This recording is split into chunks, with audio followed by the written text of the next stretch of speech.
కొత్త భారతదేశం new India లక్షణం ఏంటంటే సుదీర్ఘకాలం జరిగినటువంటి స్వాతంత్ర పోరాటంలో ఇసుమంతైన పాత్ర లేనటువంటి మనుషులు, సంస్థలు, వ్యక్తులు, వేదికలు, పార్టీలు ఇవాళ దేశభక్తులుగా చలామణి అవుతున్నారు. అలా మార్కెటింగ్ చేసుకుంటున్నారు. వాళ్ళు మార్కెటింగ్ చేసుకోవడంలో మనం తప్పట్లేము, చేసుకుంటారు. కానీ ఈ న్యూ ఇండియా ఓహో అనుకుంటారు. వాడు దేశభక్తులు చాలామంది అంటుంటారు. ఏమన్నా చిన్న చిన్న పొరపాట్లు ఉన్నా కూడానండి ఏమైనా వాడు దేశభక్తులండి అంటారు. వాడు దేశభక్తులు ఎలా ఉంటాయా? ఇన్నాడు 100 సంవత్సరాలు పైగా జరిగినటువంటి ఒక సుదీర్ఘమైనటువంటి స్వాతంత్ర పోరాటంలో ఇంత కూడా పాత్ర లేనటువంటి వాళ్ళు దేశభక్తులు అని వాళ్ళలా చెప్తారు. మనం సరైన ఎలా అంటాము, ఎలా మార్కెటింగ్ అవుతుంది? ఇది మరో లక్షణం. ఇంకో లక్షణం చెప్తానండి. నేను ఇప్పుడు వారు సభాధ్యక్షులు వారు నా రైట్ ఫోలియో గురించి కూడా చిన్న ప్రస్తావన తీసుకొచ్చారు. అందులో మేము మార్కెట్ రీసెర్చ్ చేస్తూ ఉంటాము. నాకు కొంత రాజకీయాలపై కాస్త ఆసక్తి ఉంది కాబట్టి నేను పరిశీలిస్తూ ఉంటాను. కాబట్టి ఎన్నికల ముందు చాలా దిశ చేయట్లేదు కానీ ఇప్పుడు కూడా కాస్త ఈ ఒపీనియన్ పోలింగ్ అనేది చేసేవారు. 2012లో గుజరాత్లో ఎన్నికలు జరుగుతున్నప్పుడు అసెంబ్లీకి నేను ఒక సర్వే చేశాను. మా కొలీగ్స్ అందరూ కూడా క్వాంటిటేటివ్ స్టడీ క్వశ్చనర్ పట్టుకెళ్ళడం, అందరితో మాట్లాడడం, రాసుకోవడం వాళ్ళు చేస్తున్నారు. నేను ఆ రాష్ట్రంలో దాదాపుగా 5-6 వేల కిలోమీటర్లు ఒక 30 రోజులు తిరిగి అన్ని ప్రాంతాలు తిరిగి కొంచెం ప్రముఖులతోటి, న్యాయవాదులతోటి, డాక్టర్లతోటి, ప్రొఫెసర్లతోటి, జర్నలిస్టులతోటి కాస్త ఆ సమాజాన్ని బాగా అధ్యయనం చేసినటువంటి వాళ్ళతోటి మాట్లాడుతున్నప్పుడు నేను ఆయన మోడీ గారు ముఖ్యమంత్రిగా ఉన్నారు. ఈయన ఎన్నిక ఫలితం ఏం కాబోతోంది, ఎవరు నెగ్గిపోతున్నారు, ఎవరు నెగ్గుతారు అని అడిగితే అదేంటండి ఎవరు నెగ్గుతారు అడుగుతారేంటి, నేనే వస్తాడు అనేవాడు. అసలు చర్చకు కూడా తావించేవాడు కాదు. అంత ఖచ్చితంగా మళ్ళీ 2012లో మోడీ గారే నెగ్గుతారు అని చెప్తుండేవాడు. నేను మరి ఎందుకు నెగ్గుతారని అంటే గోడ దగ్గర చేశారు కదండి అనేవాడు. నేను చెప్పేవాడు, నేను చాలా తిరిగాను, రోడ్లు బాగాలేదు. బాగాలేదు. చాలామంది కుర్రాళ్ళు, యువకులు ఉద్యోగాలు లేకుండా ఈ సెంటర్లో ఆ సెంటర్లో నుంచి మామూలు బాతాకాన్ని కొడుతున్నారండి. వాళ్ళు అడిగితేనేమో ఉద్యోగాలు లేవంటున్నారు. పెద్దగా ఉద్యోగాలు కూడా లేవు. గ్రామీణ ప్రాంతాల్లో రైతులతో మాట్లాడానండి. అందరూ కూడా చాలా అసంతృప్తిగా ఉన్నారు. పెద్దగా ఆదాయాలు బాగలేదు. అవునండి, వ్యవసాయం ఆదాయాలు కూడా బాగలేదు. చిన్న చిన్న వ్యాపారస్తులతో మాట్లాడానండి. వాళ్ళు కూడా చాలా ఇబ్బంది పడుతున్నారు. అవునండి, చిన్న వ్యాపారస్తులు చాలా ఇబ్బంది పడుతున్నారు. మరి ఎలా నెగ్గుతారండి? నెగ్గుతారు. ఏం చేత నెగ్గుతారు? ఇంత అసంతృప్తి ఉంది కదా, రోడ్డు బాగలేదంటున్నారు, ఉద్యోగాలు లేవంటున్నారు, రైతులకి ఆదాయం లేవంటున్నారు, చిన్న చిన్న వ్యాపారస్తులంతా చాలా ఇబ్బంది పడుతున్నారు అంటారు, గ్రామీణ ప్రాంతాలను అసలు బాగలేదు పరిస్థితి అంటారు. ఇన్ని ఉండగా ఎలా నెగ్గుతారండి అని అడిగితే ఆవేళ మనసు దగ్గర వాడు ఏం చెప్పారంటే, ఈయనండి వాళ్ళకి శాస్తి చేసేవాడండి, ఎవరికి అని చెప్పి దిగుతాడండి అనేది. అప్పుడే అనుకున్నాను కొత్త భారతదేశం పుడుతుంది ఇక్కడ. 2 ఏళ్లలో ప్రధానమంత్రి అయ్యాడు. అంటే అక్కడ అనుకున్నది చాలా చోట్ల అనుకున్నారన్నమాట. ఇది గమనించాలి. వాళ్ళకి బుద్ధి చెప్పాడండి, వాళ్ళకు ఒక పాఠం చెప్పాడండి అన్నారు. ఇంకో విచిత్రం నాకు కనపడింది ఏంటంటే, ఈ కొత్త భారతదేశంలో చాలా చోట్ల ప్రపంచంలో ఎక్కడ అన్ని చోట్ల కూడా అధికారంలోకి వచ్చి ఇలాంటి మైనారిటీలని వాళ్ళని వెళ్ళి ఊచకోతకు వస్తారు. జెనోసైడ్ అంటే చూడండి, మాస్ కిల్లింగ్స్. అధికారంలోకి వచ్చిన తర్వాత మన విచిత్రం ఏంటంటే, ఊచకోత కోసిన తర్వాత అధికారంలోకి రావడం ఎక్కడా లేదండి. ఊచకోత కోసిన తర్వాత అమ్మో వీళ్ళు దుష్టులు అనుకునేవాడు మామూలుగా. అంచేత చాలా జాగ్రత్తగా అటువంటి మాటలు మాట్లాడకుండా, అటువంటి కార్యాలు ఏం చేయకుండా, అటువంటి చేతలు చేయకుండా అందరినీ మెప్పించేలాగా, ఒప్పించేలాగా నాటకం ఆడి అధికారంలోకి వచ్చింది. వాళ్ళు ఇష్టం చేస్తారు, మామూలుగా చేసేవాడు. ఎక్కడ చూసినా కూడా అది జర్మనీ కావచ్చు, ఇటలీ కావచ్చు, మరో చోటు కావచ్చు, మరో చోటు కావచ్చు, ఎక్కడైనా కావచ్చు.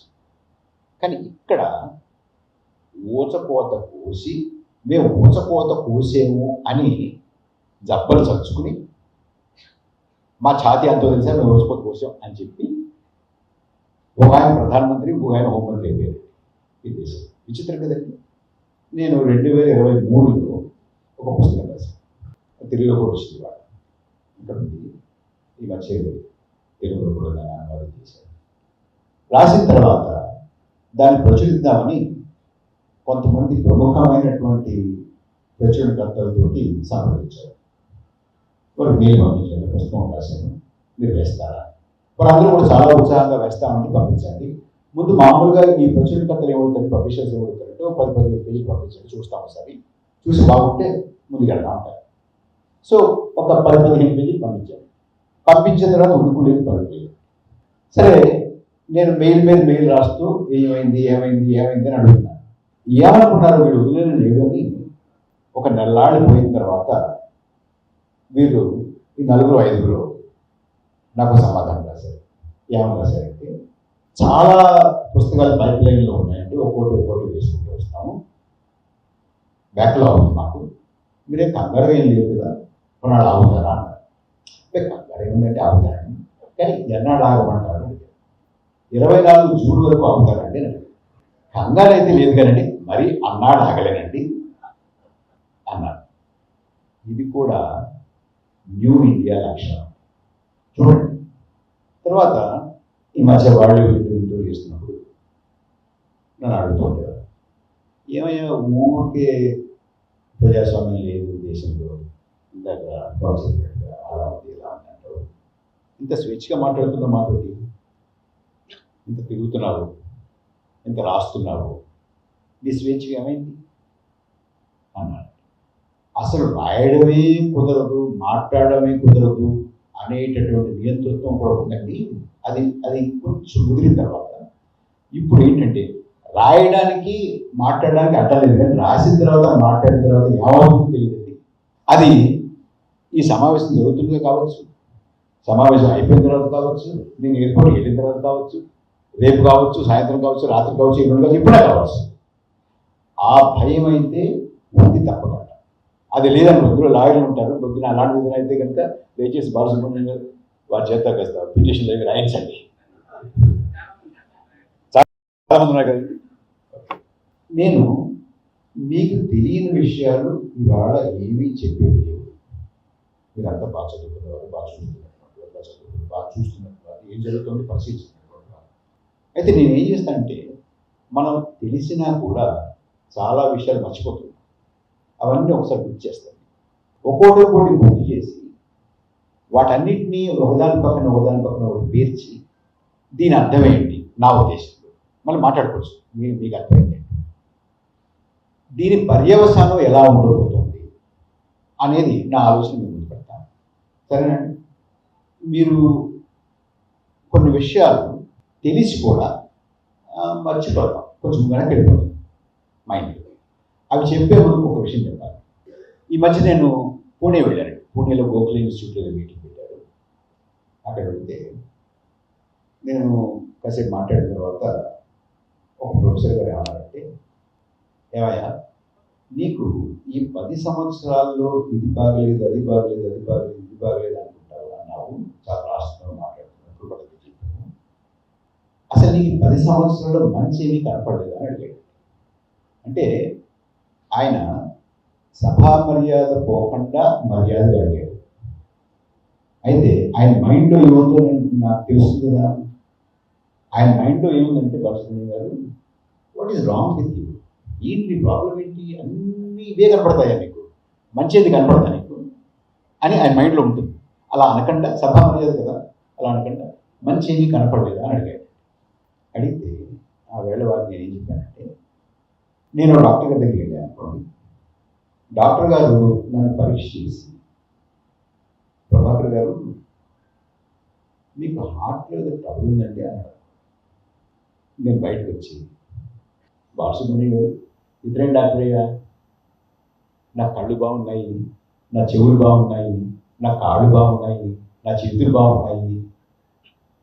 ఒక్క గుండె బాగాలేదంటేనండి ఏమన్నా అర్థం అవుతుంది దీనికి అన్నాను. మీరు ఏమనుకుంటారండి? నీ కళ్ళు బాగున్నాయి, నీ చేతులు బాగున్నాయి, నీ ముక్కు బాగుంది, నీ చెవులు బాగున్నాయి, నీ కాళ్ళు బాగున్నాయి అని భజన చేసేవాడు చాలామంది ఉన్నారు. వాళ్ళు పేపర్లు నడుపుతున్నారు, టీవీలు నడుపుతున్నారు, చాలా పనులు చేస్తున్నారు. అది నా పని కాదండి. నా పని ఏమిటంటే దేశంలో ఏది బాగలేదో దాన్ని మనందరి దృష్టికి తీసుకొచ్చి ఎక్కడ ప్రాబ్లం ఉందో, అంటే ఈ దేశాన్ని పొంగదీసేటటువంటి సమస్యలు ఏమున్నాయో వాటిని పక్కన పెట్టి ఏదో అది బాగుంది, ఇది బాగుంది, ఇది వెళ్ళిపోతుంది, అది వెళ్ళిపోతుంది చెప్పడం కాదు కదా. అసలు ఉన్నటువంటి సమస్య ఏమిటి అనే దానికి మనం ఇవాళ ప్రయత్నం చేయాలి. ముఖ్యంగా దేశం చాలా పెద్ద మలుపులో ఉంది ఇవాళ. ఈ సమయంలో ఆ రకమైనటువంటి పని చేయకుండా ఇది బాగుంది, అది బాగుంది, అది బాగుంది, ఇది బాగుంది అనుకుంటూ చప్పట్లు కొట్టుకుంటూ జేజేలు పడుకుంటూ వెళ్తే మాత్రం మనం చాలా ఇబ్బందులు పడతాం. ఇవాళ పెట్రోల్ ఎంతండి మీ ఊళ్ళో? 120 రూపాయలు. ఎందుకు మరి మాకు 107 రూపాయలు. పెట్రోల్ 100 రూపాయల దగ్గరికి వస్తుంది వస్తుంది వస్తుంది అన్నట్టుగా టెలివిజన్ ఛానల్లో ఒక రోజు పెద్ద హడావుడైపోయింది కదండి. ఇవాళ మర్చిపోయాను దాని గురించి పెద్దగా పట్టించుకోవట్లేదు. చర్చలు జరుగుతున్నాయండి, గొడవపడుతున్నామండి. ఎందుకు పెరిగింది, ఎలా పెరిగింది అంటున్నా అడుగుతున్నామా? ఎవరైనా అడిగామా? అడగట్లేదు. డాలర్ 80 రూపాయలు టచ్ అవుతుంది అన్నప్పుడు పెద్ద గొడవ జరిగింది. ఒక రోజు రాత్రి టెలివిజన్ ఛానల్ 9 వరకు 9 వాళ్ళు బాధ చేస్తున్నారు, ఒకరు చేస్తున్నారు, నీ వల్ల అంటారు. మనం హాయి పడుతున్నాం. టెలివిజన్ కట్టేసిన తర్వాత మళ్ళీ దాని గురించి మాట్లాడే వాళ్ళు ఎంతండి డాలర్ ఎంతండి వాడ 83 సార్. మీరు అమ్మితే 80, కొంటే 86, 85, 86 తక్కువ ఉంటుంది. అవునా? మర్చిపోయారు కదా. ఇంకొచ్చి వెనక్కి కోవిడ్ వస్తే కొన్ని కోట్ల మంది వలస కార్మికులు కేరళ నుంచి యూపీకి, పంజాబ్ నుంచి యూపీకి, బీహార్కి నడుచుకుంటూ వెళ్ళారు కదా. దయనీయమైనటువంటి పరిస్థితి కదా. మనమే దారిలో హైవేల మీద బిస్కెట్లు మంచిగా ఇచ్చాం కదండి. ఎంత తిట్టుకున్నామండి, గుర్తుందా? ఇప్పుడు మర్చిపోయాం కదా.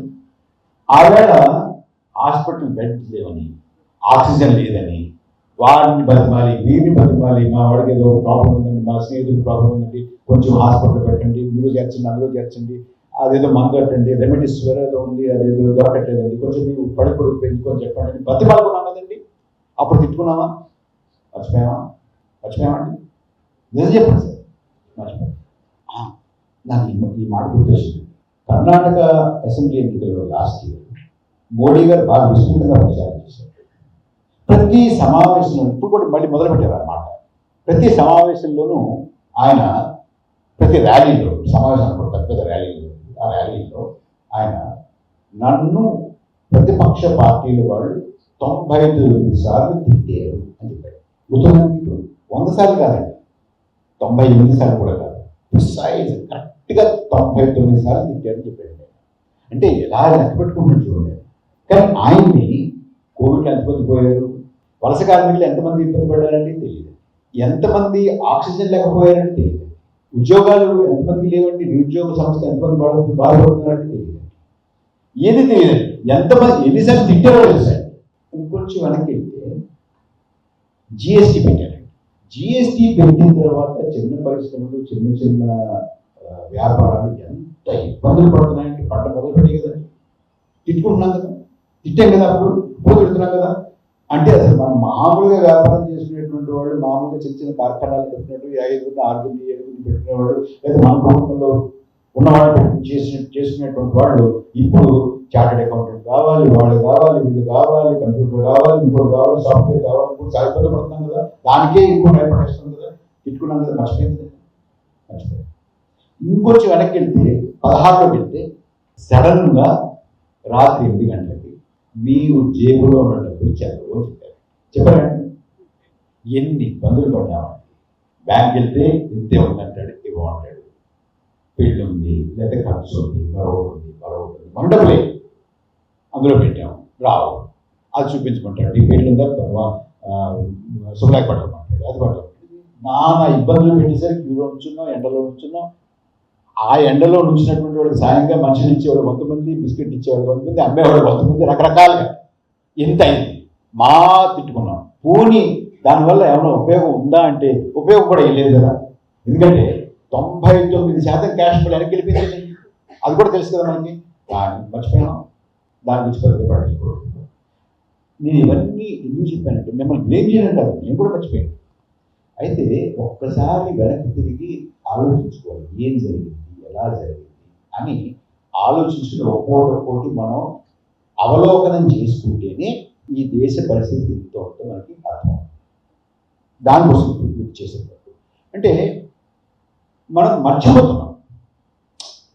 ఎప్పటికప్పుడు మా అమ్మ అంటుంది, ఏ రోజు ఆ రోజు పరగడిపోయాను, నేను తినది వాడు కూడా అంతే, నిన్న పడిన బాధ కూడా వాడు ఉండదు, మర్చిపోతాం. కానీ రాజ్యాన్ని నడిపేటటువంటి వాళ్ళు ఎవరు ఉండాలి అని మనం ఆలోచించినప్పుడు, ఎవరిని ఎంపిక చేసుకోవాలని ఆలోచించినప్పుడు ఒక్కసారి 5 ఏళ్ళుగా 10 ఏళ్ళుగా ఏం జరిగింది, ఏం జరుగుతుంది అనేది మనం ఒకసారి గుర్తు తెచ్చుకోవడం చాలా మంచిది. 2-3 విషయాలు చెప్తాను. 2022 బిగినింగ్ జనవరిలో రైల్వే వారు ఒక అడ్వర్టైజ్మెంట్ తీసుకొచ్చారు. 35,000 ఉద్యోగాలకి అడ్వర్టైజ్మెంట్. గుర్తుందండి మీకు? దానికి 1,25,00,000 మంది దరఖాస్తు చేసుకున్నారు. For 35,000 jobs, 1,25,00,000 applications. దేశంలో నిరుద్యోగం ఎంత తీవ్రంగా ఉందో అర్థమయ్యేటటువంటి ఒక ఉదాహరణ. 2, గాజాలో యుద్ధం జరుగుతుంది కదండి. గాజాలో పాలస్తీనులకి ఇజ్రాయేలీ వారికి మధ్య జరుగుతున్నటువంటి ఆ సంఘర్షణ, గొడవ, యుద్ధం. అక్కడ ఇజ్రాయేలీ ప్రభుత్వం వారు పాలస్తీనులందరినీ ఉద్యోగాలను తీసేశారు. ఉద్యోగాలను తీసేసి దానికి మిత్ర దేశాలైనటువంటి దేశాల నుంచి యువతి యువకులను తీసుకోవడానికి నిర్ణయించారు. సరే, మన దేశానికి ఇజ్రాయెల్కి మంచి సంబంధాలు ఉన్నాయి. ముఖ్యంగా మన ప్రధానమంత్రికి ఇజ్రాయెల్ ప్రధానమంత్రికి మంచి సంబంధాలు. నాకు ఎవరు ఒరే అనుకుంటారు, నాకు తెలియదు. చాలా చాలా స్నేహం ఉంటుంది. సరే, ఇక్కడ రిక్రూట్మెంట్ చేసుకుంటామంటే సరే అన్నారు వాళ్ళు. హర్యానాలోను యూపీలోను ముందు రిక్రూట్మెంట్ సెంటర్లు తెచ్చారండి. ఆ తర్వాత రాజస్థాన్లోను మధ్యప్రదేశ్లోను కూడా తెచ్చారు. తెలిస్తే యువతి యువకులు ఆ రిక్రూట్మెంట్ సెంటర్స్ దగ్గర బారులు తీరుతున్నారు. కూడా వెళ్తున్నాడు. వెళ్తుంటే అక్కడ మీడియా వారు వెళ్ళి ఆ యువతి యువకులను అడిగారు, కుర్రాడు మీరు ఎక్కడికి వెళ్తాను తెలుసా? తెలుసండి. గాజాలో యుద్ధం జరుగుతుందో తెలుసా? తెలుసండి. అక్కడ బుల్లెట్లు వర్షం కురుస్తుందో తెలుసా? తెలుసండి. బాంబులు వేస్తున్నారు తెలుసా? తెలుసండి. కొన్ని ఊళ్ళు ధ్వంసం అయిపోతున్నాయి తెలుసా? తెలుసండి. అయినా అక్కడికి వెళ్తారా మీరు? వెళ్తాను. ఎందుకు వెళ్తావయ్యా? అంత విధ్వంసం జరుగుతుంటే ప్రాణాలతో ఉంటావో లేదో కూడా తెలియనటువంటి అనిశ్చిత పరిస్థితి, అంత ప్రమాదకరమైనటువంటి ప్రాంతానికి ఉద్యోగం చేయడానికి ఎందుకు వెళ్తాను అనుకుంటున్నాం అంటే ఏంటండి, ఉద్యోగం లేకుండా ఇక్కడ చర్చ చేయకండి. అక్కడికి వెళ్ళి ఉద్యోగం వస్తోంది, చేస్తాము, ఎన్నాళ్ళు బతికితే అన్నాళ్ళు బతుకుతాము, బతికిన నాడు ఉద్యోగం చేసి నీవేదో ఎందుకు తింటాము, 10 రూపాయలు ఇంటికి పంపుతాము. ఇక్కడ అది కూడా లేదు కదండి అన్నారు. నిరుద్యోగ సమస్య ఇవాళ ఎంత తీవ్రంగా ఉందో ఇది 2వ ఉదాహరణ. 3వది, ఈ మధ్య ఒక 20 రోజుల క్రితం హైదరాబాద్లో ఒక వార్త వస్తుంది, ఇక్కడ కూడా చూసే ఉంటారు. హైదరాబాద్కి చెందినటువంటి ఒక యువకుడు, పాత బస్తీకి చెందినటువంటి ఒక యువకుడు, అతని మృతదేహం ఉక్రెయిన్ నుంచి మనకు వచ్చింది. చూసారు మీరు? ఎవరన్నా చూసారు? చిన్న చూసే ఉంటుంది. చూసారు? అప్పుడు కానీ అర్థం కాలేదు, అప్పుడు తెలియదు చాలా మందికి. ఉక్రెయిన్లో యుద్ధంలో రష్యాకి కి సాయంగా రష్యా వారు రిక్రూట్ చేసుకుంటున్న చాలా మంది యువకులు హైదరాబాద్ నుంచి కూడా ఉన్నారండి. జరుగుతుంది మాకు తెలియకుండా. అంటే ఉక్రెయిన్ వెళ్ళడానికి సిద్ధపడుతున్నారండి, గాజా వెళ్ళడానికి సిద్ధపడుతున్నారండి. ఒక 35,000 ఉద్యోగాలకి 1,25,00,000 మంది దరఖాస్తులు చేసుకుంటారు. ఎంత తీవ్రంగా ఉంటుంది నిరుద్యోగ సమస్య ఈ దేశం. కొంతమంది మనలో డేటా కావాలంట. ఈ మధ్య ఇంటర్నేషనల్ లేబర్ ఆర్గనైజేషన్ వాళ్ళు భారతదేశంలో ఉపాధి, నిరుద్యోగం, ఎంప్లాయ్మెంట్ అండ్ అన్ఎంప్లాయ్మెంట్ మీద ఒక నివేదిక విడుదల చేశారు. ఆ నివేదికలో ఏం చెప్పారంటే భారతదేశంలో నిరుద్యోగం చాలా తీవ్రంగా ఉంది. మొత్తం నిరుద్యోగుల్లో 83% మంది చదువుకున్న యువతీ యువకులు అన్నారు. నిరుద్యోగులుగా ఉన్నటువంటి యువతీ యువకుల్లో 63% మంది చదువుకున్న వాళ్ళు అన్నారు. అర్థమైందా? మొత్తం నిరుద్యోగుల్లో 83% మంది యువతీ యువకులు, అంటే 25 సంవత్సరాల కింద ఉన్నటువంటి ఆ 25%, ఆ 25 ఏళ్ళ కింద ఉన్నటువంటి ఆ యువతీ యువకుల్లో 63% మంది చదువుకున్నవాళ్ళు, qualified. This is the unemployment situation in India according to ILO. తమాషా ఏంటంటే ఆ నివేదిక విడుదల చేస్తున్నప్పుడు భారతదేశానికి ముఖ్య ఆర్థిక సలహాదారుగా వాళ్ళు ఉన్నారు. బాలసుబ్రహ్మణ్యం గారికి తెలిసే ఉంటుంది. అనంత నాగేశ్వర్ ఆయన అక్కడ ఉన్నారు. ఆయన విడుదల చేశాడు. ఆయన 2 ముఖ్యమైనటువంటి విషయాలు చెప్పారు. మనం ఆ విషయాన్ని అసలు గుర్తు చేసుకోవాలి. ఒకటి, ఆయన ఏమన్నాడంటే నిరుద్యోగాన్ని తీర్చేటటువంటి బాధ్యత ప్రభుత్వానికి కాదు. బాధ కదా, అసలు గొడవే లేదు. ఎందుకు ఇబ్బంది పడాలి? ఇంకా ప్రభుత్వం మనం అడగడం కూడా లేదు. కానీ ఆయన మర్చిపోయి ఉంటాడు.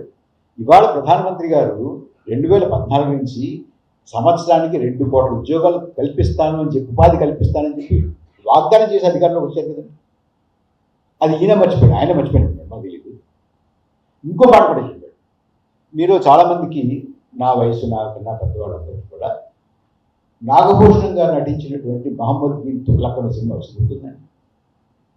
గుర్తుందా? చిన్నవాళ్ళకి తెలియదు అనుకోండి.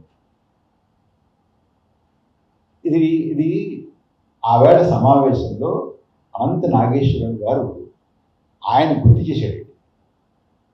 నేను చెప్పాను కదా, ఆయనే చెప్పాడు. ఆయన ఏం చెప్పాడంటే, మాకు అంటే అప్పుడు ఆ రోజుల్లో తమిళంలోను, తెలుగులోను, మెడ్రాస్లో సైమల్టేనియస్గా తీసేశారు సినిమా. సో తమిళంలో తీశారు మహమ్మద్ బిన్ తుగ్లక్, మనం తెలుగులో చేశారు. తెలుగులో నాగభూషణం గారు చేశారు, అక్కడ కూడా చేశారు. ఇది రాసింది చో Ramaswamy.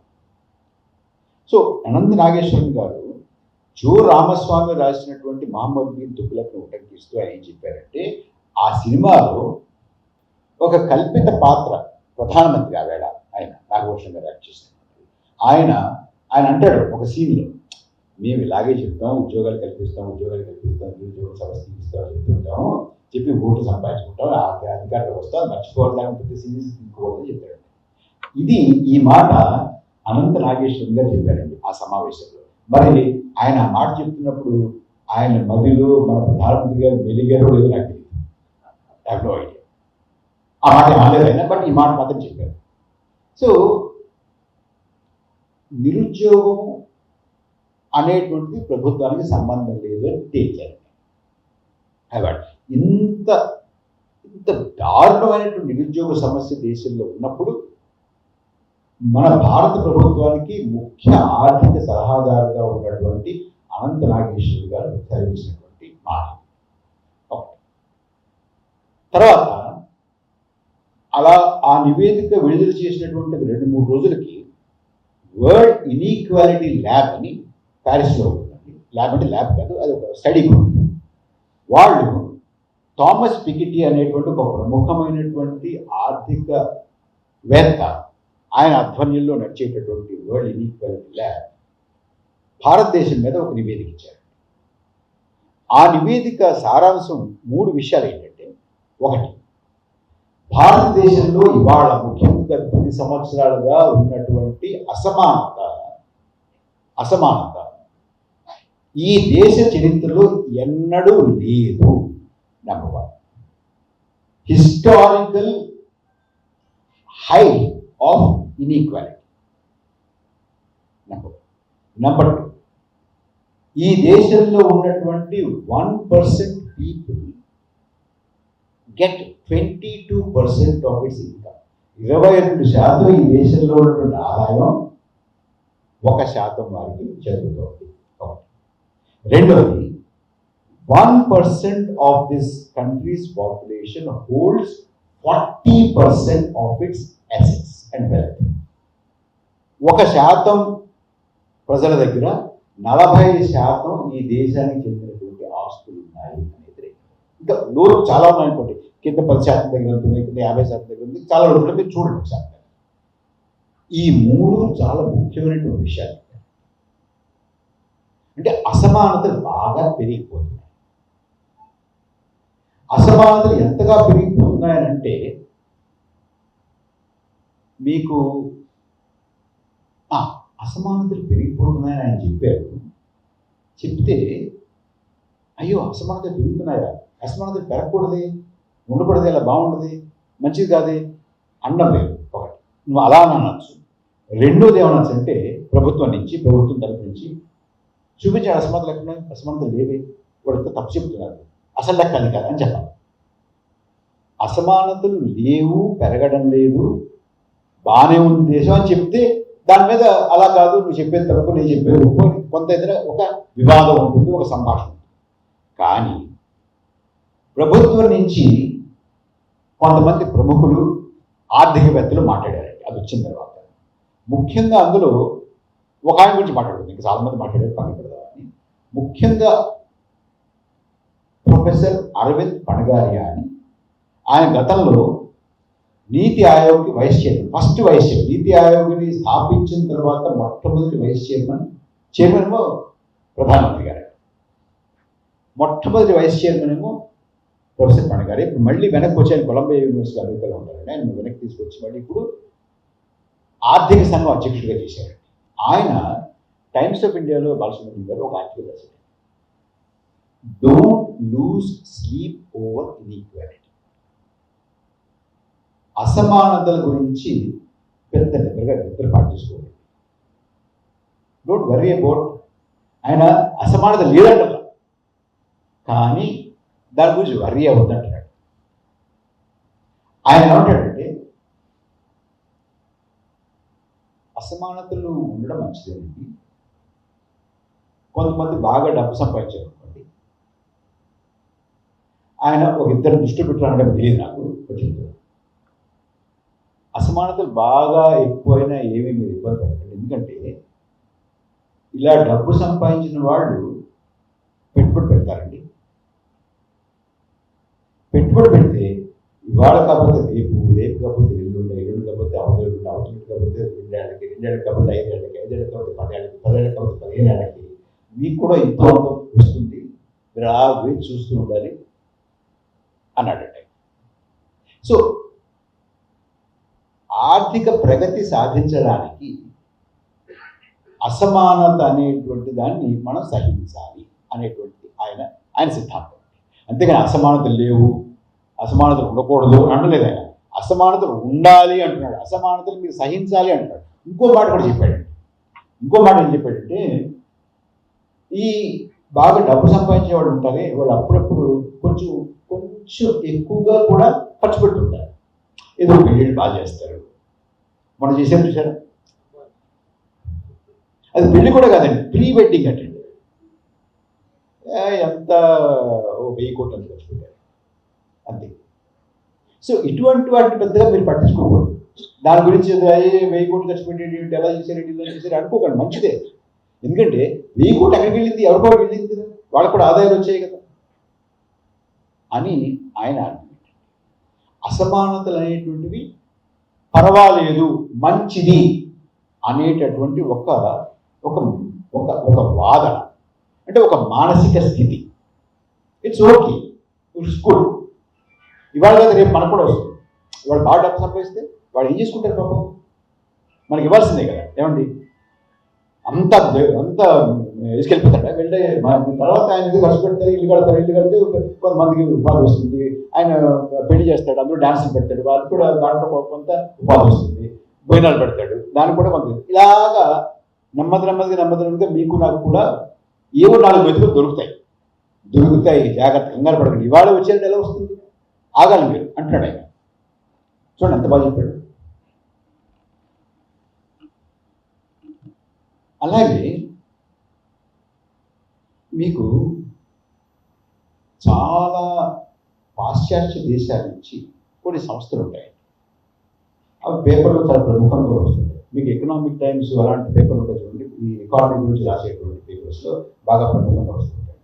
Standard and poor, Moody's, Goldman socks ఇలాంటి వాళ్ళు చూడండి. వాళ్ళు భారతదేశం ఎంత వేగంగా ముందుకెళ్ళిపోతుంది, ఎంత బ్రహ్మాండంగా పెరుగుతుంది, అలా చేసేస్తున్నారు, ఇలా చేసేస్తున్నారు, ఇలా వస్తుంది, అలా అయిపోతుంది, ఇన్ని వస్తున్నాయి అన్నీ వస్తున్నాయని చెప్తుంటారు కదండి. అది మనకి అది జరిగిన తర్వాత మన వైపు తిరిగి వెళ్తారు. ఏమయ్యా మేము అక్కడ అలా ఉందని ఇలా ఉందని మరి చూడండి. మూడీస్ ఏమన్నారు, వాళ్ళకన్నా ఎక్కువ తెలుసా నీకు? మూడీస్ కన్నా ఎక్కువ తెలుసా? గోల్డ్మెన్ సాక్స్ కన్నా ఎక్కువ తెలుసా? వాళ్ళకన్నా ఎక్కువ. ఇలా పెద్ద పెద్ద బ్యాంకులు వాళ్ళు IMF వాళ్ళు చెప్తుంటారు కదా. మరి ఇలా ఉంది, అలా ఉంది ఏంటంటే బ్రహ్మాండమైన రోడ్లు పడిపోతున్నాయి. ఇదివరకటికి ఇప్పటికి ఒక తేడా ఉంది. ఇదివరకు 1 కిలోమీటర్ 4 లేన్లు రోడ్లు ఉన్నాయి కదా. 1 కిలోమీటర్ 4 లేన్లు రోడ్లు, 1 కిలోమీటర్ 4 లేన్లు రోడ్లు. ఇప్పుడు 1 కిలోమీటర్ 4 లేన్ రోడ్డు 4 కిలోమీటర్లు. తెలుసా మీకు ఇది? లెక్క మారిపోయింది. సడన్గా ఏమవుతుందంటే మీరు 1 కిలోమీటర్ వేసి 1 కిలోమీటర్ అనుకునేవాడు మాట్లాడు, మీకు తెలియదు 4 కిలోమీటర్లు.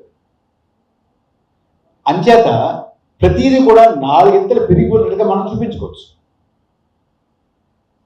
జీడిపి గురించి మాట్లాడతాం కదండి మనం.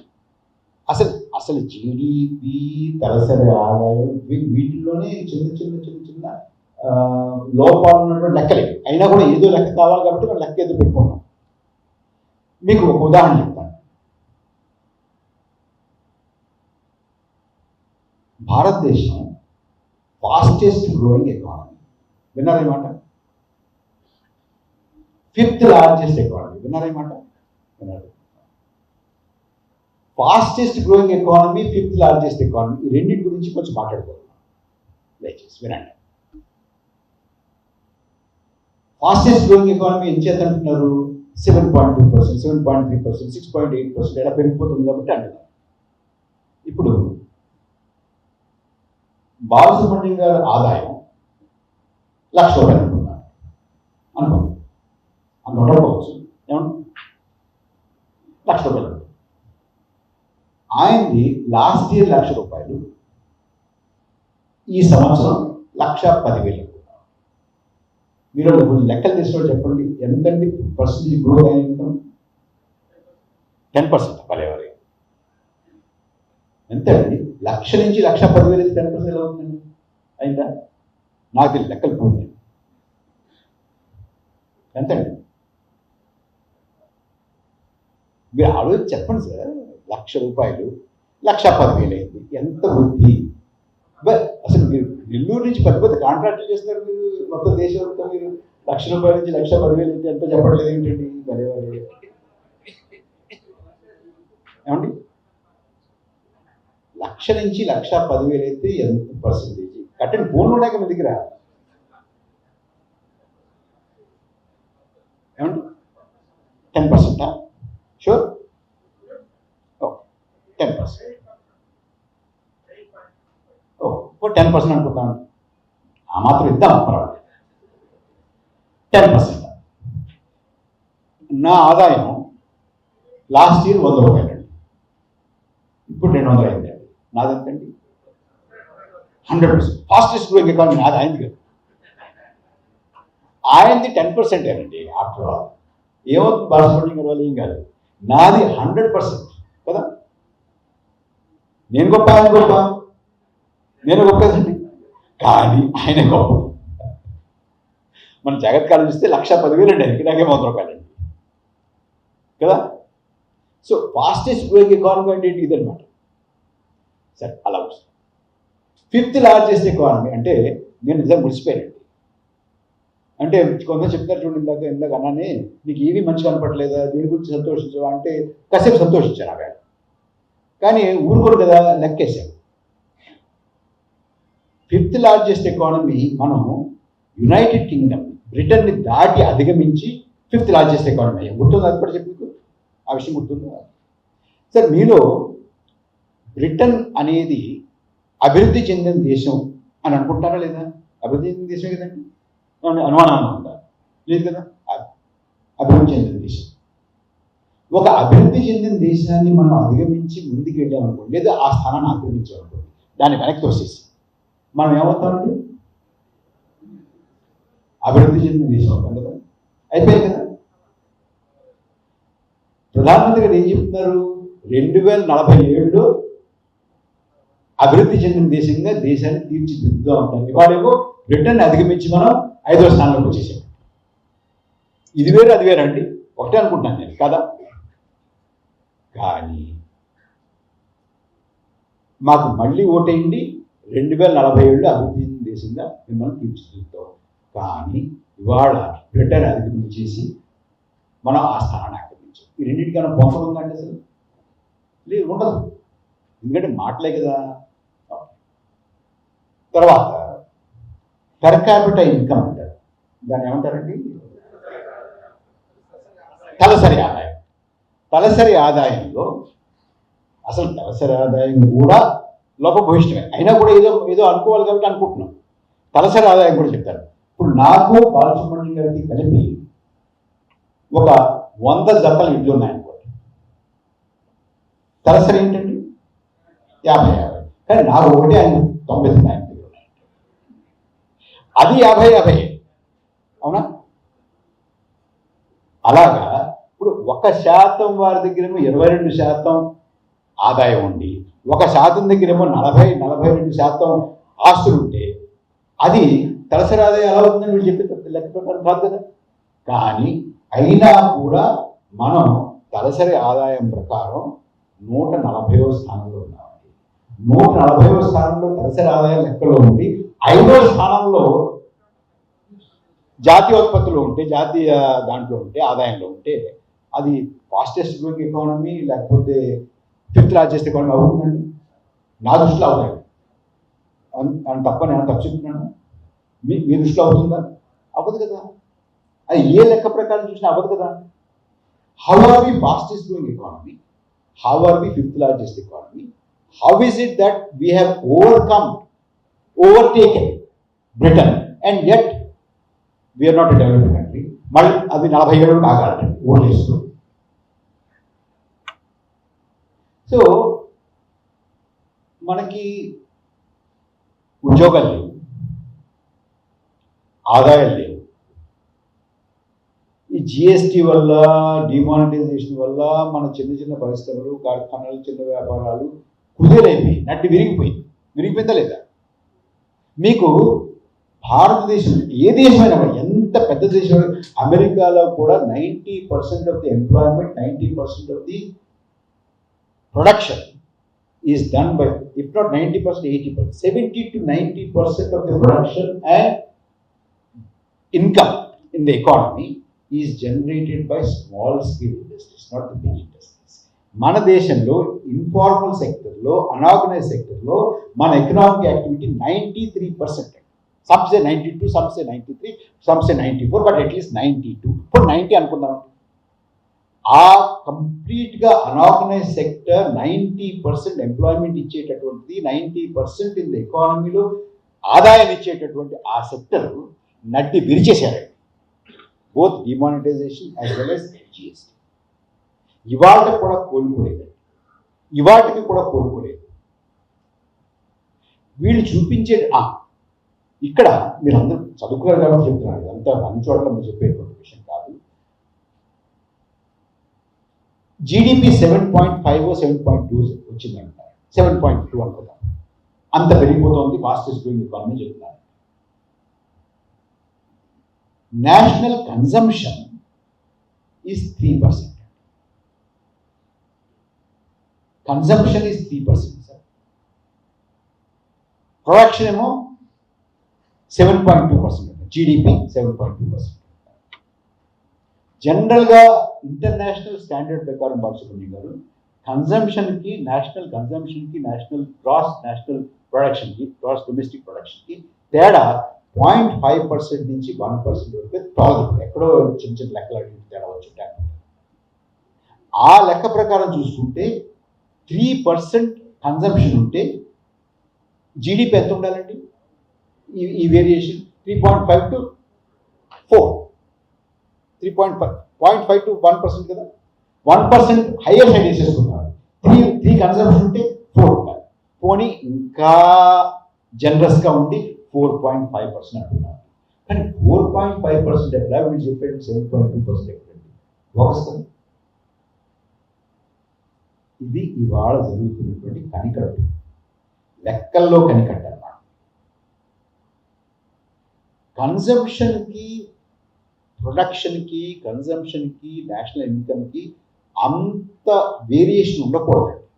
ఉంది అని అంటే లెక్కల్లో తప్పారు. వీళ్ళు కేవలం మనకేదో ఇచ్చి ఇంత పెరిగిపోతున్నామని చెప్పారు. ఎక్కడి నుంచి వస్తుందండి? బికాస్ మీకు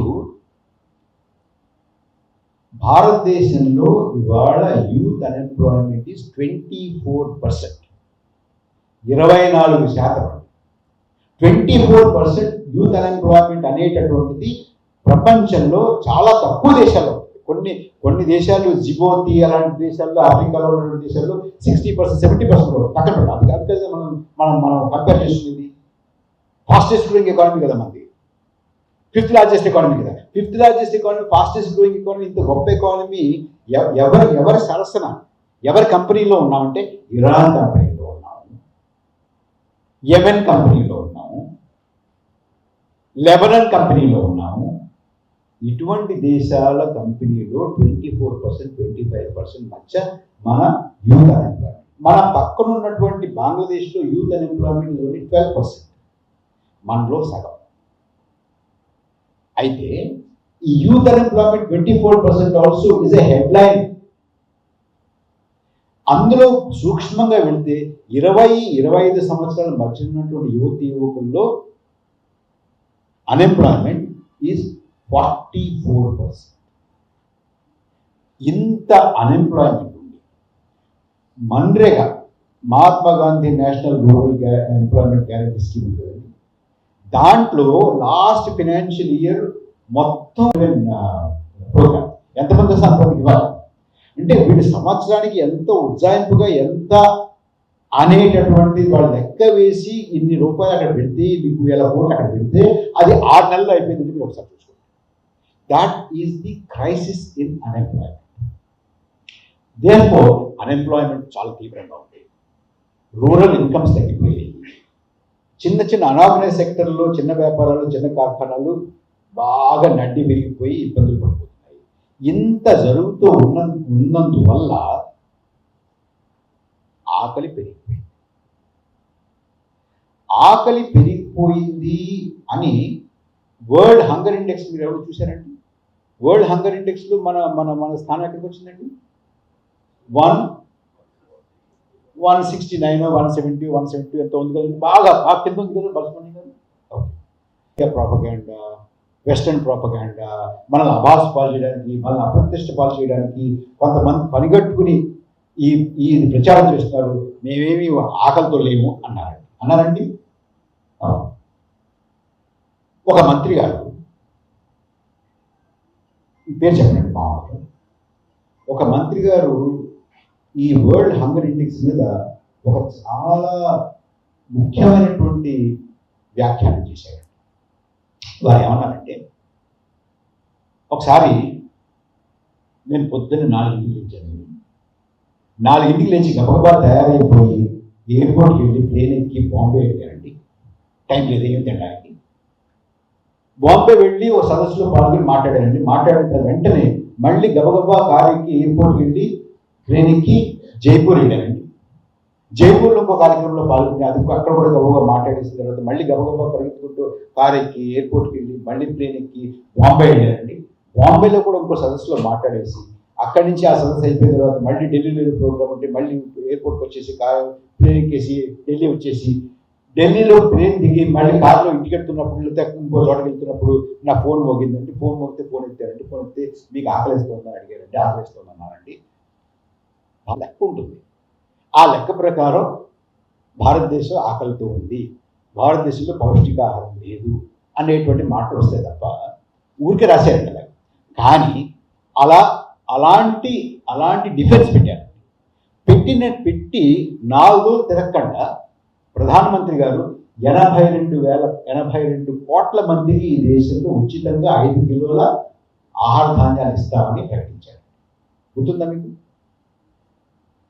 నాకు అప్పుడు అన్నా వచ్చిందండి. అసలు అప్పుడు ఆ మంత్రి గారు చెప్పగలుగుతున్నాడు. భారతదేశం ప్రతిసారి ఆడిపోసుకోవడమే బాగాలేదు అంటుంటారు, కానీ చూడండి ఎంత బాగా చెప్పారో ఆ మంత్రి గారు అనుకున్నాను. కానీ ప్రధానమంత్రి గారు ఈ మాట అనగానే, ఈ ప్రకటన చేయగానే నాకు అనిపించింది, ఏంటి దేశం అంతా కూడా సృష్టిగా భూమి చేసి తీర్చుకుంటూ కూర్చుంటే ఈయన 5 కిలోలు ఉచితంగా బియ్యం ఉచితంగా గోధుమలు ఇస్తా అంటే ఎందుకు ఇస్తున్నాడు అర్థం కాలేదు. అంటే ఎక్కడో ప్రభుత్వానికి అనుమానం వచ్చిందండి. జనాలు ఆకలితో అనుభవిస్తున్నారు. ఆకలితో ఎందుకు అనుభవిస్తున్నారంటే ఉద్యోగాలు లేవు, ఆదాయాలు లేవు, వ్యవసాయాలు బాగోలేవు, బిజినెస్లు బాగలేవు, వ్యాపారాలు బాగలేవు, చిన్న చిన్న పరిశ్రమలు బాగలేవు. పెళ్లిళ్ళు చేసేవాళ్ళు మాత్రం బాగున్నారు, పెద్ద పెద్ద పెళ్లిళ్ళు చేసేవాళ్ళు. కానీ చాలామంది 82 కోట్ల మందికి మనం ఉచితంగా ఆహార ధాన్యాలు కూడా నుండి 5 ఏళ్ళకి ప్రకటించారు. ఆయన గుర్తుపట్టారు మీరు గుర్తుందా? 5 ఏళ్ళకి ప్రకటించారు. మామూలుగా ప్రభుత్వాలంటే బాలసుబ్రహ్మణ్యం గారికి తెలుసు, ఆయన కౌన్సిల్ నిలదీస్తుంటారు కదా, ఏది చేసేవారు చేసేవారు కదా. ప్రభుత్వాలు ఏదన్నా స్కీమ్ 1 ఇయర్ పెడతారండి. పెట్టి నడిపి ఇది బాగుందా బాగలేదా, 82 కోట్ల మందికి కావాలా తగ్గించాలా, 5 కిలోలు కావాలా తగ్గించాలా, లేదా పెంచాలా అనేది ఆలోచిస్తారు. కానీ ఈయన ఒకేసారి 5 కిలోలు 5 ఏళ్ళకి 82 కోట్ల మంది ప్రకటించాడంటే ఆయన ఉద్దేశం ఏంటంటే 5 ఏళ్ల వరకు మీరు ఇలాగే ఎడుగుతారు బాబు అంతే కదా. మీకు 5 ఏళ్ల వరకు మీరు ఇందులోంచి బయటపడేటువంటి ప్రసక్తి లేదు, ఆ రకమైనటువంటి ఆశని పెట్టుకోకండి, 5 ఏళ్ళకి ఇచ్చేస్తున్నాం అనేటువంటి మాట చెప్పాడంటే 5 ఏళ్ళకి మనకి ఈ పరిస్థితి మారదు అని ఆయన తెలిసి చేసేయడం అనేది అనుమానం. మీరు ఆలోచించండి. సో ఈ రకంగా ఆర్థిక వ్యవస్థ అనేటువంటిది అది పట్టణాల, పల్లెల, వ్యవసాయమా, నిరుద్యోగమా, ఇది అన్నింటినీ సమానంగా ధ్వంసం అయిపోయింది ఆర్థిక వ్యవస్థ ఈ 5 సంవత్సరాలు 10 సంవత్సరాలు. ముఖ్యంగా 6-7 సంవత్సరాల నుంచి 16 నుంచి 17 నుంచి అయితే 1-2 ఏళ్ళు కలలు, చాలా పెద్ద పెద్ద కలలు. మీకు గుర్తుందో లేదు? మేక్ ఇన్ ఇండియా గుర్తుందండి, స్టాండప్ ఇండియా, ఖేలో ఇండియా గుర్తుందండి, స్టార్టప్ ఇండియా, ఇంకా షైనింగ్ ఇండియా, అది స్లోగన్ అనుకోండి, but programmes. Swachh Bharat, make in India, stand up India, Khelo India. Khelo India గుర్తుందా? ఖేలో ఇండియా ఇవన్నీ పెట్టి వాళ్ళు పెట్టారండి షటప్ ఇండియా. మాట్లాడడానికి ముఖ్యమంత్రికే దిక్కులేదండి. వాళ్ళ ముఖ్యమంత్రికే దిక్కులేదు. ఏమన్నా మాట్లాడితే ఆయన ప్రశ్నిస్తే లోపల వేసేమన్నా. సంవత్సరాలుగా జైళ్ళల్లో మగ్గుతున్న అడిగినటువంటి ప్రశ్న అడిగినట్టు పెద్దగా వాళ్ళు చేసేది కూడా లేదు. అడుగుతా ఏంటంటే నువ్వు చెప్పే లెక్కలకి నువ్వు చేసే ప్రామిస్కి ఏమైనా సంబంధం ఉందని అడుగుతాను. అడుగుతుంటే వేసేస్తాను. దేశంలో పెట్టుబడులు లేవు. మనకి 10 సంవత్సరాల క్రితం అండి 30% డొమెస్టిక్ ఇన్వెస్ట్మెంట్ ఉండేది. ఇవాళ 19% పడింది. 30 నుంచి 30 నుంచి 19% డొమెస్టిక్ ఇన్వెస్ట్మెంట్ వస్తుంది. కానీ ఇక్కడ ఏ మాట కామాట చెప్పుకోవాలి. ఒకసారి మంచి చేస్తే మంచి చేస్తే అని చెప్పుకోవాలి కదా, న్యాయం కదా. ప్రభుత్వం ఎంత ఎఫర్ట్ పెడుతోందంటే డొమెస్టిక్ ఇన్వెస్ట్మెంట్ పెంచడానికి. ఈ పెద్ద పెద్ద పారిశ్రామికవేత్తలు వారు పెట్టుబడి పెట్టడానికి ప్రోత్సహించడానికి వారు రుణాలు మాఫీ చేశారు. 25 లక్షల కోట్ల రుణాలు మాఫీ చేసి రండి పెట్టుబడి పెట్టండి అంటున్నారు. అయినా పెట్టుబడి పెట్టకపోతే కార్పొరేట్ ట్యాక్స్ ఉంది కదా, అది 30% నుంచి 22% తగ్గించారు. పన్నులు కూడా తగ్గించారు.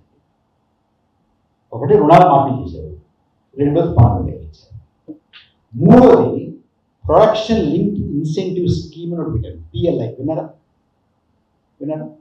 ఆ ప్రొడక్షన్ లింక్ ఇన్వెస్ట్మెంట్ స్కీమ్లో 26 బిలియన్ వచ్చే 5 సంవత్సరాలు $26 బిలియన్ వీళ్ళకి కేటాయించారు. ఆల్రెడీ ఇస్తారు. మీకు అరబిందో ఫార్మా ఉంది కదా మన దగ్గర, అరబిందో ఫార్మాకి 1000 కోట్లు శాంక్షన్ చేశారండి. అఫ్కోర్స్ ఎలక్ట్రల్ బాండ్ కూడా ఇచ్చారు మనం, మీరు మాట కామెంట్ చెప్పుకోవాలి అని పుట్టే పుచ్చుకోవాలి కదండి. వీడు కూడా ఇచ్చినప్పుడు ఏదో చేయాలి కదా, పొడవు చేయాలి, చేశారు వీడు కూడా. మరి అనుకుని చేశారా, ముందు ఇంత ఇస్తే అంత ఇస్తామన్నా తెలియదు, మనకు తెలియదు, ఆ విషయాలు మనకు తెలియదు. అది కూడా చేశారు. కార్పొరేట్ ట్యాక్స్ తగ్గించారు, రుణాలు మాఫీ చేశారు, పిఎల్ఐ ఇచ్చారు. తర్వాత ఇవన్నీ కూడా పనిచేయకపోతే ఇలాంటి సదస్సులు పెట్టి పారిశ్రామికవేత్తల్ని పెట్టుబడిదారులందరినీ కూర్చోబెట్టి ప్రధానమంత్రి గారు ఇతర మంత్రులు కూడా దండాలు పెట్టి పెట్టుబడి పెట్టండి అయ్యా అని బతిమలుతారు. అక్కడ కూడా ఇంత తక్కువ చేయలేదండి. ఇంకా ఏం చేయాలండి? ఏమన్నా తక్కువ చేశారా? ఎంత కృషి చేస్తున్నా కూడా 30% నుంచి 19% డొమెస్టిక్ ఇన్వెస్ట్మెంట్ పడిపోయిందా? పడిపోవడమే కాదు, మీకు సంవత్సరానికి దాదాపుగా 150,000 మంది గత 10 సంవత్సరాలుగా అందులో ultra high network individuals, highest number of ultra high network individuals are leaving the country every year. Leaving the country అంటే అది చూసి రావడానికి ఇక్కడ 10 రోజులు ఉండడానికి, పిల్లలు చూసి రావడానికి, లేకపోతే పిల్లల కాన్పు కోసం, ఇట్లా కాదండి. పౌరసత్వాన్ని వదులుకొని పాస్పోర్ట్ ఇచ్చేసి వద్దు బాబు వెళ్ళిపోతున్నటువంటి వాళ్ళ సంఖ్య ప్రతి సంవత్సరం కూడా పెరిగిపోతుంది. లాస్ట్ మనకి లెక్క అవైలబుల్గా ఉన్నది 2022. 2022లో 2,25,000 మంది మీ పాస్పోర్ట్ మాకు వద్దు, మీ పౌరసత్వం మాకు వద్దు అని, అందులో ఎక్కువ శాతం మంది హై నెట్వర్క్ ఇండివిజువల్స్ ఈ దేశాన్ని వదిలిపెట్టేసి వెళ్ళిపోతున్నారు. పెట్టుబడి పెట్టట్లేదు, దేశాన్ని వదిలేసి వెళ్ళిపోతున్నారు.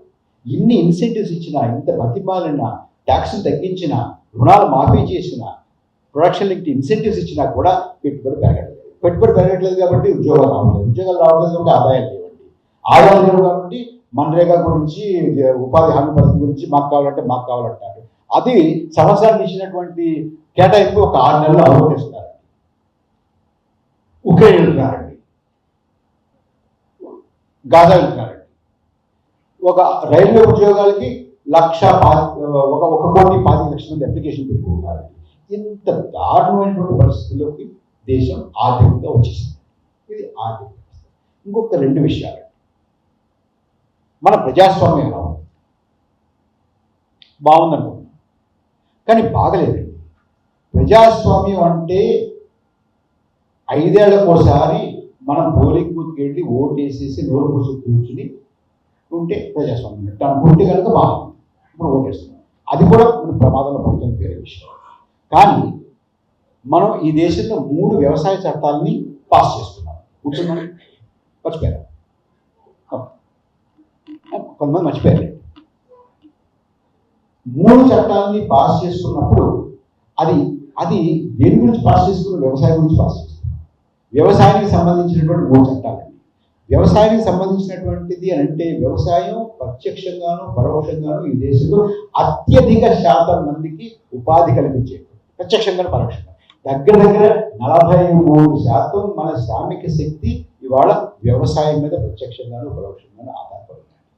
ఆర్థిక వ్యవస్థ 50% పైగా వ్యవసాయం మీద ఆధారపడుతుంది. అంతేకాకుండా మన భూభాగంలో అత్యధిక శాతం భూభాగం వ్యవసాయం గురించి ఉంటుందండి మన పాలన, అంతే కదండి. అలాంటి వ్యవసాయం గురించి 3 చట్టాలు, చాలా ముఖ్యమైన చట్టాలు చేస్తున్నప్పుడు 3 నిమిషాలు కూడా మన లోక్సభలో, రాజ్యసభలో దాని గురించి చర్చ లేదు. చర్చ లేకుండా పాస్ చేసేసారు. 3 చట్టాలు చేసేసారు. 3 చట్టాలు చేసేసిన తర్వాత రైతుల్లో ఆందోళన ఉంది. కొంతమంది దీనికి వ్యతిరేకంగా ఉద్యమించడం మొదలుపెట్టారు. గుర్తుందండి కదా. ఇప్పుడు మళ్ళీ చేస్తున్నారు, అది వేరే విషయం. అప్పుడు చేసినప్పుడు వాళ్ళు ఏమన్నారండి? ఉగ్రవాదం అన్నారు. ఈ దేశాన్ని విచ్ఛిన్నం చేసేటువంటి వాళ్ళు అన్నారు. వీళ్ళు విదేశీ శక్తుల ఏజెంట్లు అన్నారు. ఖలిస్తానీ అన్నారు. నానా మాటలు అన్నారు. అండమే కాకుండా దగ్గరగా 730 మంది రైతుల్ని కాల్చి చంపారు. గుర్తుందని కంచె వేసేసారు ఢిల్లీకి రాకుండా. చైనా వాళ్ళు వచ్చి 4000 చదరపు గజాలు, చదరపు కిలోమీటర్లు ఆక్యుపై చేసుకున్నా కూడా పెద్దగా మనకి ఏం పట్టలేదు. కానీ రైతు మాత్రం ఢిల్లీకి రాకూడదు. ఐడియా ఉంది మీకు? అలాంటి చట్టాలు చేసి చట్టాలు వ్యతిరేకించినటువంటి వాళ్ళని నానా మాటలు అని కాల్చి చంపి లాఠీ చార్జీలు చేసి బుల్లెట్లు, రబ్బర్ బుల్లెట్లు ప్రయోగించి, నిజమైన బుల్లెట్ కూడా ప్రయోగించి, కంచెలు వేసేసి, ట్రాక్టర్లు బుల్డోజర్లు పెట్టి ఇష్టపడి చేసేసి, ఇంత చేసిన తర్వాత, ఇన్ని నానా మాటలు అన్న తర్వాత పంజాబ్ ఎలక్షన్స్కి ఒక 4-5 రోజుల ముందు ప్రధానమంత్రి గారు ఒక ప్రకటన చేశారండి. వీటిని వెనక్కి తీసుకుంటున్నాము. చేశారా? గుర్తుందా? చేసిన తర్వాత మళ్ళీ లోక్సభ, రాజ్యసభ సమావేశం అయినప్పుడు వీటిని వెనక్కి తీసుకుంటున్నట్టుగా ఒక రెజల్యూషన్ పాస్ చేశారు. చేశారు, గుర్తుందా? చేశారు. అప్పుడు కూడా 3 నిమిషాలు కూడా చర్చ లేదు. పాస్ చేసినప్పుడు 3 నిమిషాలు చర్చ లేదండి. ఎందుకు చేశారు, ఏమిటి అనే దాని మీద ఎక్కడా కూడా ప్రస్తావన లేదు. వెనక్కి తీసుకున్నప్పుడు కూడా ఏమీ ప్రస్తావన లేదు. ఎందుకు చేసాము, ఎందుకు చేస్తున్నాము, వెనక్కి తీసుకున్నాము, ఏమైంది అనేటువంటి దాని మీద ఎక్కడా కూడా సంజాయిషి కానీ ఎక్స్ప్లెనేషన్ కానీ ఏమీ లేదు. అంటే ప్రజాస్వామ్యం అంటే నాలాంటి వాళ్ళు అర్థం చేసుకుంది ఏంటంటే, బహుశా మీకు కూడా ఇదే ఆలోచన ఉండొచ్చు. ప్రజాస్వామ్యం అంటే మనం ఒక సంభాషణ ద్వారా, ఒక సంవాదం ద్వారా, ఇచ్చి పంచుకోవడం ద్వారా, ఆలోచనలు పంచుకోవడం ద్వారా, అవతల వాళ్ళు చెప్పినటువంటి విని, ఆ విన్నవి మనం చేసినటువంటి పనిలో ఎంతో ఇన్కార్పొరేట్ చేసుకోవడం. లేదంటే ఇలా కాదు, ఇలాగే చేయాలని చెప్పి నచ్చ చెప్పడం ద్వారా చేసేటటువంటి పరిపాలన మన ప్రజాస్వామ్యం అనుకుంటే మాత్రం ఇది ప్రజాస్వామ్యం కాదండి. ఇక ఈ ప్రభుత్వాన్ని కూర్చారు, ఆ ప్రభుత్వాన్ని కూర్చారు, వాళ్ళు కొన్నారు, వీళ్ళు కొన్నారు, చాలా ఉన్నాయి. అవన్నీ పక్కన పెట్టింది. అసలు ముఖ్యంగా మన శాసనాలు చేసుకుంటున్న ఇంత ముఖ్యమైనటువంటి అంశం మీద మన శాసనాలు చేసుకుంటున్నప్పుడు ఎలా చేసుకోవాలి అనే దాంట్లో మౌలికమైనటువంటి ప్రజాస్వామ్యబద్ధంగా ప్రజాస్వామ్య సూత్రాన్ని పాటిస్తూ తీసుకోలేదంటే ఈ దేశంలో ప్రజాస్వామ్యం ఉందా లేదా అనేది ఒకసారి మనం ప్రశ్నించుకోవాలి. ఇది ప్రజాస్వామ్యం. ఇక మన దేశంలో ఉన్నటువంటి సౌభ్రాతృత్వం, మన సొసైటీలో, మన సమాజంలో ఉన్నటువంటి సౌభ్రాతృత్వానికి ఏ రకమైనటువంటి ఆపద ఇవాళ ఉంది అంటే, సరే మా ఊళ్ళోనండి క్రైస్తవులు ఉన్నారు, మీ ఊళ్ళో కూడా ఉంటారు. ముస్లింలు ఉన్నారు, మీ ఊళ్ళో కూడా ఉంటారు. మాకు రాజస్థాన్ నుంచి బంగారం వ్యాపారం చేసుకోవడం జైలు ఉన్నారండి. అందరూ అన్ని మతాల వాళ్ళు ఉన్నారు. మాది మొట్టమొదటి నుంచి ప్రజా జీవితంలో ఉన్నటువంటి ఫ్యామిలీ కాబట్టి, కుటుంబం కాబట్టి, మేము ప్రతి వాళ్ళని ఖాదరవల్లి బాబాయ్ అంటాం, జోసెఫ్ మావయ్య అంటాం, అన్సారీ తాతయ్య అంటాం, ఇలా అనేవాళ్ళం. మాకు పెద్దగా ఇబ్బంది లేదు. అలా అందరితో కలిసి మెలిసి ఉండేది. మేము అన్ని పండుగలు అందరూ కలిసి చేసేవాళ్ళం. దర్గాకి వెళ్ళేవాళ్ళం. దర్గాలో మిఠాయి ప్రసాదం బాగుండేది. మాకు అట్రాక్షన్. వెళ్ళేవాడు.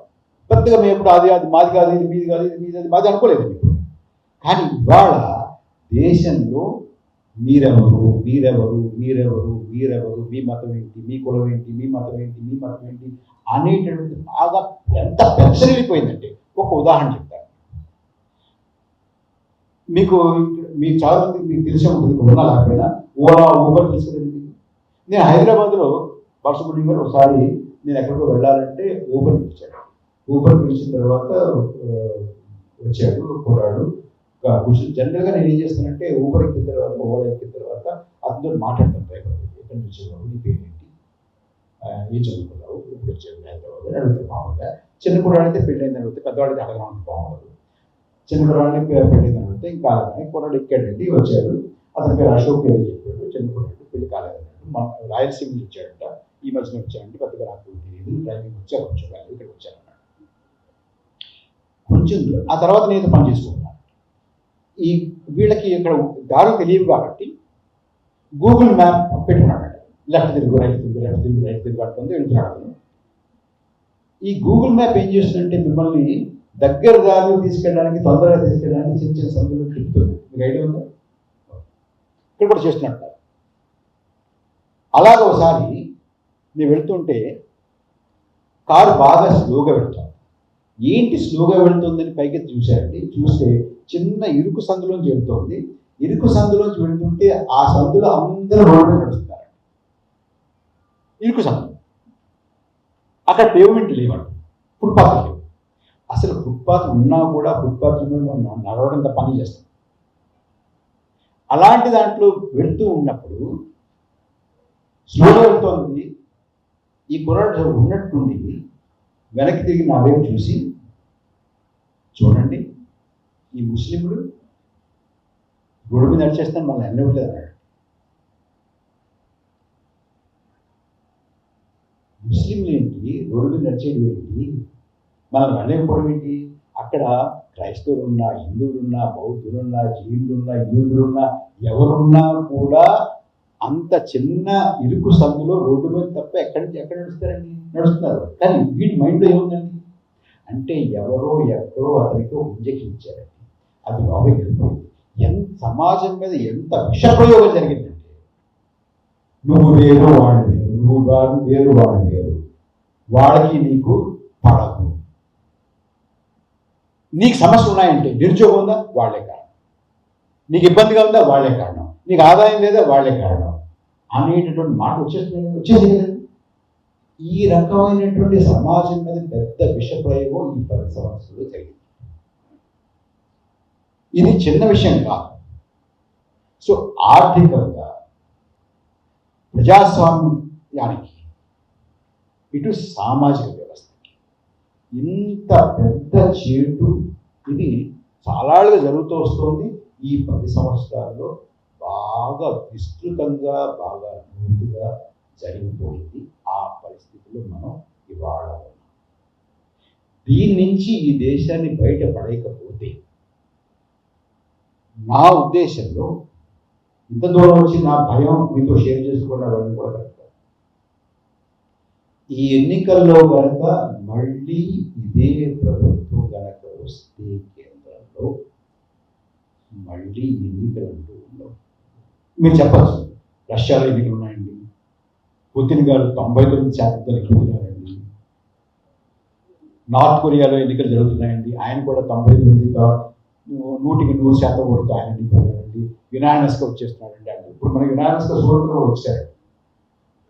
ఆ మధ్య చండీగఢ్లో కూడా కొట్టేశారు. అలాంటివి అలా కూడా జరగచ్చు. కానీ